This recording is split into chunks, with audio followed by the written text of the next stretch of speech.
السلام عليكم ورحمة الله تعالى وبركاته. اليوم أصدقائي سوف نتحدث عن طريقة تربية الطيور الدوري والأطعمة التي نقدمها لهم وما الذي سوف نعطيهم له. أولا نحضر هذه الأكلة، تكون بالخبز والماء. انظروا يا أصدقائي،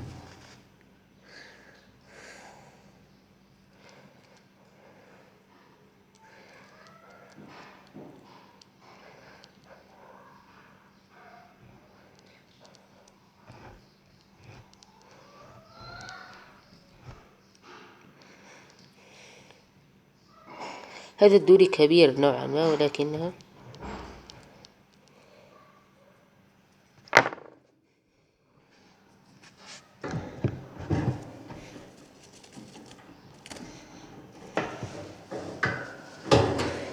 وهذا أخاه.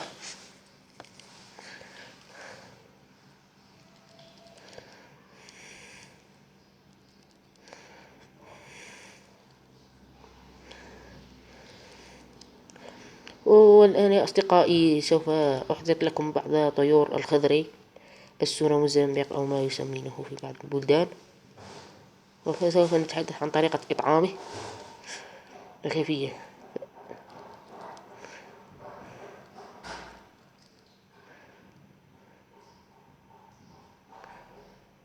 الآن لقد شبع.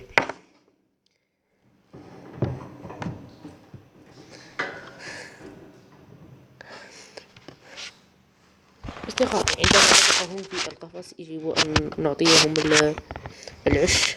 هذا العش نضع فيه بعض من الصح، وعندما ترون طائر الدوري منتفخا هكذا يعني أنه لقد شبع. والآن لقد وصلنا أصدقائي إلى نهاية الحلقة، ونلتقي في فيديو جديد.